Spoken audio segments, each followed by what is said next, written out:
नमस्कार, मेरा नाम है चंदन झा और आप मुझे देख रहे हैं वार्ता समाचार और मेट्रो वार्ता के डिजिटल प्लेटफॉर्म पर। जैसा कि आपने प्रोग्राम के थंबनेल को देखा होगा कि आखिर बीजेपी ने बहुत सारी कोशिशें की हैं मुसलमानों को अपना वोटर बनाने के लिए और लगातार बहुत सारी एक्टिविटीज भी करती जा रही हैं।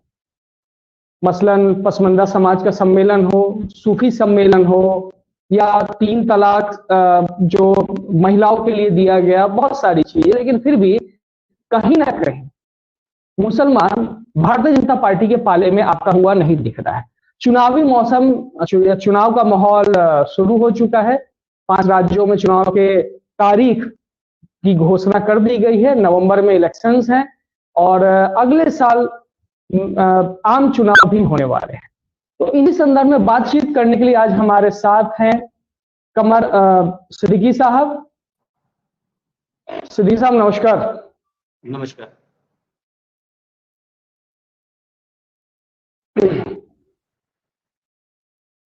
ये बताएं, पहले तो आप अपना परिचय दें सिद्दीकी साहब हमारे दर्शकों को। आप ये चंदन भाई, मेरा नाम है कमर सिद्दीकी। मैं पसमानदा के डिजिटल प्लेटफॉर्म की तरफ से मैं हिंदुस्तान के सभी कामनाएं। आपने जैसा कि अगर जरूर आपके बीच में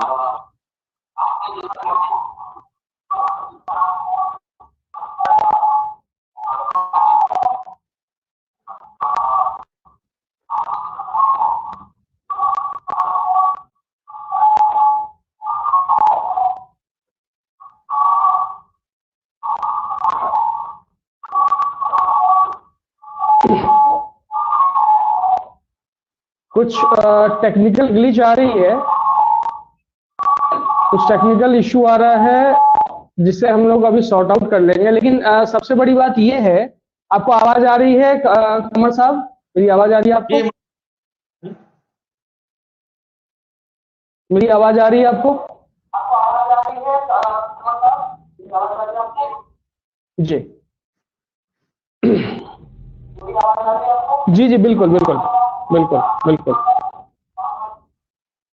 अभी सबसे बड़ी बात यह है कमर साहब कि जिस तरीके से भाजपा अपने सारे जो अल्पसंख्यक समुदाय में सबसे जो बड़ी हिस्सेदारी है मुसलमानों को, उसको अपना वोटर बनाने के लिए कौन कौन से तिकड़म लगा रही है।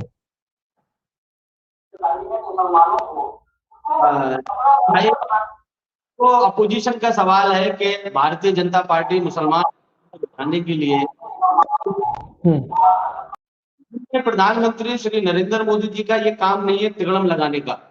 देखिए, जब वो 2014 में केंद्र में सरकार में आए थे, जब वो पहली बार प्रधानमंत्री बने थे, तो उन्होंने एक नारा दिया था, सबका साथ, सबका विकास, सबका विश्वास।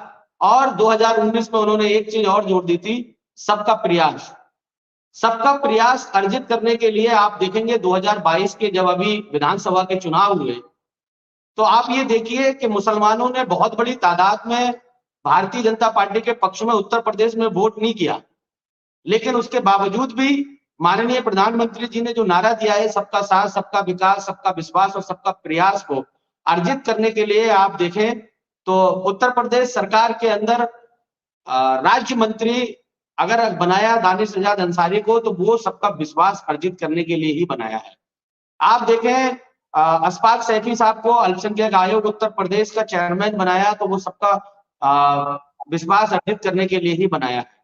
देखिए, ये सरकार बड़े निष्पक्षता के साथ काम करती है। इनका एक ही मानना है, इनका एक ही उद्देश्य है कि पंक्ति में खड़े हुए अंत व्यक्ति तक उदय होना चाहिए, उसको हर योजना का लाभ मिलना चाहिए, उस पर काम हो रहा है।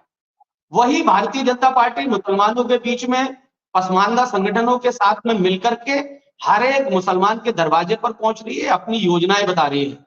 देखिए, अभी आपने दिल्ली में जो राष्ट्रीय कार्यकारिणी भारतीय जनता पार्टी की हुई थी, तो आपने माननीय प्रधानमंत्री श्री नरेंद्र मोदी को सुना होगा, उन्होंने एक ही बात कही अपने पार्टी के सारे पदाधिकारियों से कि हमको चाहे किसी जात, बिरादरी या धर्म का विशेष का वोट मिले या ना मिले, लेकिन हमको हर एक के दरवाजे पर पहुंचना है, हमको अपनी लाभकारी योजनाओं के बारे में बताना है।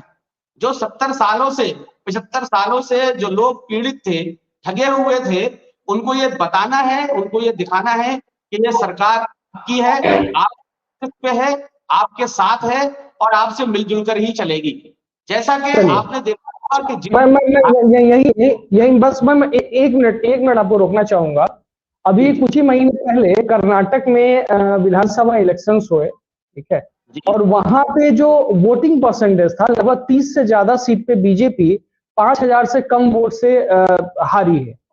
कहीं पे तो सैकड़ों में ये फिगर है। और जो वो मुस्लिम बाहुल क्षेत्र है कर्नाटक में, मैं बस आपको एक एग्जांपल दे रहा हूं, वहां पे कांग्रेस ने सीट निकाल लिया, ठीक है।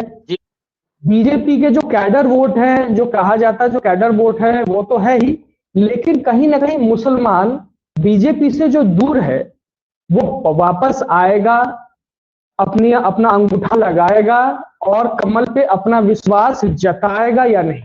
जी देखिए, मैं आपको बता दूं, बिल्कुल 2014 में 2024 में देखेंगे बहुत बड़ी तादाद में मुसलमान का वोट भारतीय जनता पार्टी के पक्ष में पड़ेगा। जैसा कि अभी आपने देखा उत्तर प्रदेश में नगर निकाय चुनाव हुए हैं, मैं खुद 2 सीटों पे मैंने काम किया है, मैंने खुद डोर टू डोर कैंपेनिंग की है, वो 2 सीटें कभी भारतीय जनता पार्टी के पक्ष में नहीं आई। एक सीट ऐसी थी कस्बा धौरा टांडा की, जिसमें 98% मुस्लिम्स हैं और वो भी सारे पसमानदा मुस्लिम्स हैं। आप अगर उठा के देखेंगे तो वो सीट आज भारतीय जनता पार्टी के पक्ष में है, भारतीय जनता पार्टी का कैंडिडेट जीता हुआ है। कहीं जब मुसलमानों ने वोट दिया, जहां पर 98% की आबादी मुस्लिम्स की है, जब भारतीय जनता पार्टी के पक्ष में वोट दिया तभी चेयरमैन बना है।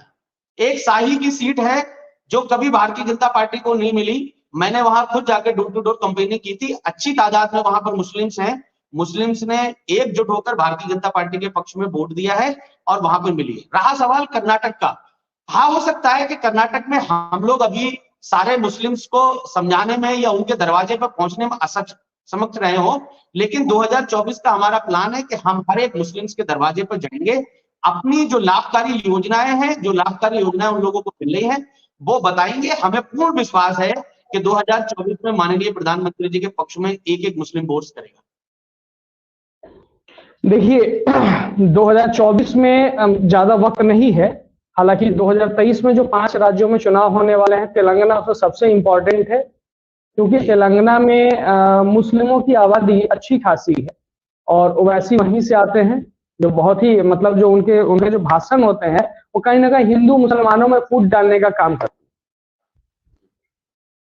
हैं। छत्तीसगढ़ की बात करें, मध्य प्रदेश की बात करें और राजस्थान की बात करें, तीनों जगह ओवैसी अपना दम आजमा रहे हैं।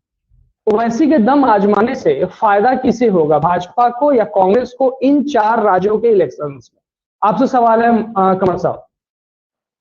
देखिए, ओवैसी साहब की अपनी अलग पार्टी, भारतीय जनता पार्टी अलग पार्टी है, कांग्रेस अलग पार्टी है, उनके चुनाव लड़ने से किसको फायदा होगा, किसको नुकसान होगा, ये तो मैं नहीं कह सकता। देखिए, जो पार्टी चुनाव लड़ती है वो अपने फायदे के लिए लड़ती है, ये कोई सवाल नहीं है। लेकिन हाँ, जहां सवाल है, मैं मध्य प्रदेश और छत्तीसगढ़ में मैं खुद होके आया हूँ और कुछ विधानसभाएं घूम के आया हूँ, मैं पूरा करके आया हूँ। हमारे संगठन की टीम एक एक विधानसभा में, वहां विधानसभा को संभाग बोला जाता है, हर एक संभाग में हम लोग लगे हुए काम कर रहे हैं, हर एक मुस्लिम्स के दरवाजे पर पहुंच रहे हैं। आप रिजल्ट आने दीजिए, चुनाव होने दीजिए, आप देखेंगे हर एक विधानसभा में मुस्लिम का अच्छी तादाद में वोट भारतीय जनता पार्टी में पड़ने वाला है। ठीक है, तो आखिर कांग्रेस ये भ्रम क्यों फैला रही है वोटर्स के बीच में, खास करके अल्पसंख्यक वोटर्स के बीच में, कि जो मुसलमानों का वोट है उस पर एक छत्र राज जो है हमारा है, मीन्स कांग्रेस का है या क्षेत्रीय पार्टी का है, और मुसलमान भी अपना भरोसा क्षेत्रीय पार्टी और कांग्रेस में ज्यादा दिखाती है? आपको नहीं लगता ये? नहीं, देखिए झा साहब, मैं आपको बता दूं, मुसलमान आज की डेट में अगर उनसे बात करेंगे तो कहीं ना कहीं ठगा हुआ महसूस कर रहा है, जो उनके साथ में 70-75 साल में हुआ है। जैसे मैं आपको बता दूं, उत्तर प्रदेश 2022 का चुनाव हुआ, 125 सीटें लगभग 125 सीटें समाजवादी पार्टी को मुसलमानों ने ही सिर्फ दिलाई। लेकिन उस चुनाव हो गया तो जब राज्यसभा भेजने की बात आई तो कांग्रेस से उठा के कपिल सिब्बल साहब को भेज दिया, मुसलमानों को ठग लिया। कहीं ना कहीं ये महसूस कर रहा है मुसलमान कि हमको ठगा जा रहा है। उसके बाद में विधानसभा चुनाव के बाद में एमएलसी का चुनाव हुआ, उसमें 18 टिकट समाजवादी पार्टी ने दिए, जिसमें 18 टिकटों में से यादवों को 10 टिकट दिए गए। आप फिगर नोट कर लेना, जिसमें यादवों ने सिर्फ 3 से 4% वोट समाजवादी पार्टी के पक्ष में दिया, और तब के मुसलमानों ने 92 से 93% वोट समाजवादी पार्टी के पक्ष में दिया। ये मुसलमानों को ठगने का काम किया। 18 टिकटों में से सिर्फ 2 टिकट एमएलसी के चुनाव में सिर्फ मुसलमानों को दिए गए। तो ये मुसलमानों को, मेरी खुद बात होती है, मैं लोगों से बात कर रहा हूं, मैं उत्तर प्रदेश में जगह जगह घूम रहा हूं, ये चर्चाएं हैं। लोगों को कहीं ना कहीं ये लग रहा है कि हमको क्षेत्रीय पार्टी या कांग्रेस पार्टी ने ठगने का काम किया है, और वो सब समझ में आ रहा है। पहले की जो पीढ़ी थी वो रो के हिसाब से चलती थी, लेकिन आज की पीढ़ी बड़ा समझदार है। हम लोगों को समझाने में सक्षम है, हम समझा भी पा रहे हैं और लोग समझ रहे हैं कि कहीं ना कहीं मुसलमानों को क्षेत्रीय पार्टी या कांग्रेस पार्टी ने ठगने का काम किया है। भारतीय जनता पार्टी से ये लोग डराने का काम करते हैं और डरा करके उनको अपने वोट करवाते हैं, लेकिन अब ऐसा नहीं होने वाला है। मुस्लिम एक तरफा भारतीय जनता पार्टी के पक्ष में वोट करने वाले हैं। चलिए, आप जैसा कह रहे हैं कि मुसलमान भारतीय जनता पार्टी को वोट करेगा, लेकिन जब हम लोग पब्लिक से बात करते हैं, पब्लिक की बाइट लेते हैं, तो उनका साफ कहना है अभी गाजा और फिलिस्तीन और इजराइल वाले मुद्दे पर कहीं ना कहीं आप भी जरूर उससे ताल्लुक रखते होंगे, फिलिस्तीन वाले इशू पे जिस तरीके से भारत सरकार ने अपना स्टैंड रखा, बाद में मदद भी भेजी। यहाँ के जो अल्पसंख्यक समुदाय के लोग हैं, मुसलमान समुदाय के लोग हैं, कहीं ना कहीं ये तो नहीं लग रहा है कि इस फिलिस्तीन और इजराइल वाले वॉर से कांग्रेस इसको और भुना लेगी कि देखो भैया, मोदी साहब तो इजराइल को सपोर्ट कर रहे हैं, मोदी साहब तो आपको जो मदद देने में कितना लेट कर दिया, और इसलिए ऐसा है कि हम आपके बड़े मतलब खेवनहार हैं और हम आपके तारनहार हैं, तो हमारी तरफ ही आ जाओ। क्या इससे कुछ असर पड़ेगा, क्या बुरा असर? हाँ साहब, अभी हमारा मुद्दा कुछ दूसरा था, अभी दूसरा आ गया है। देखिए, ये कोई चुनावी मुद्दा नहीं है, इंटरनेशनल पॉलिसी है।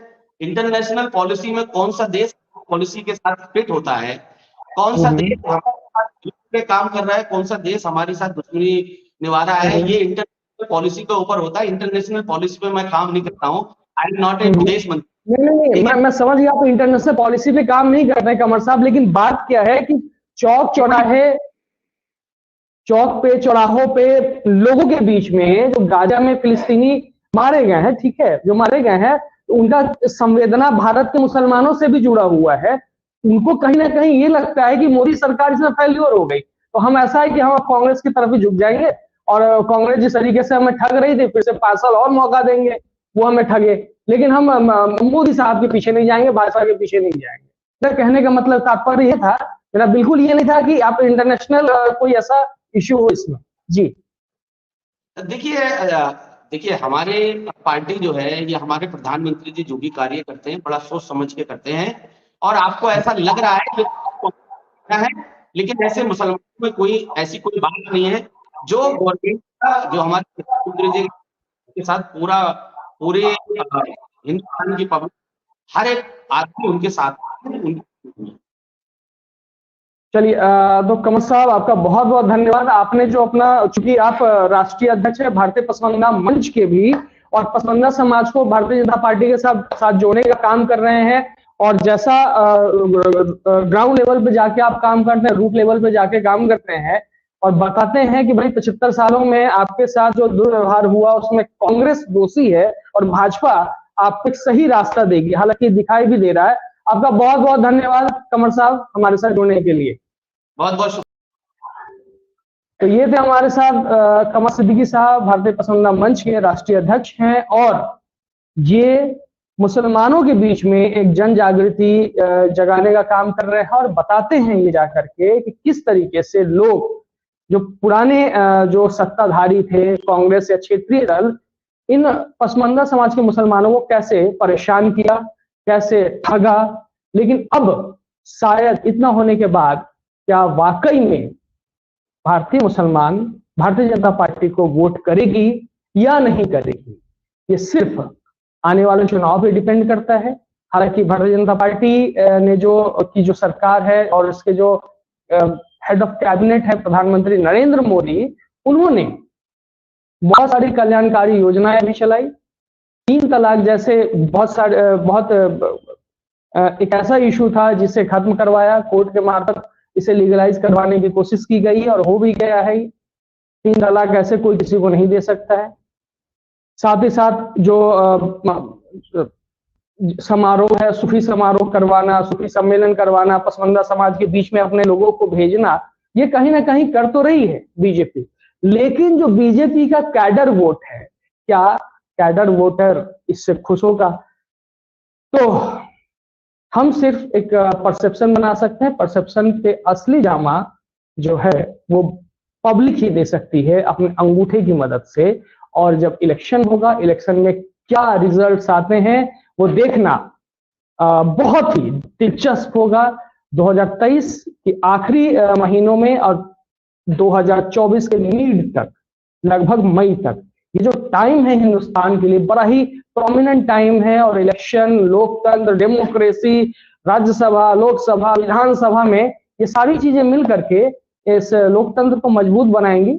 जितने कंपोनेंट का नाम हमने लिया है, और इस कंपोनेंट में जो भारत की आबादी के लगभग 17 से 18% लोग हैं अल्पसंख्यक मुसलमान, क्या वो बीजेपी को वोट देंगे या फिर से कांग्रेस और क्षेत्रीय दल पे अपना भरोसा जमाएंगे? तो ऐसे सारे कमेंट्री के लिए, पॉलिटिकल कमेंट्री के लिए आप मेरे साथ देखते रहिए द पॉलिटिकल कमेंट्री।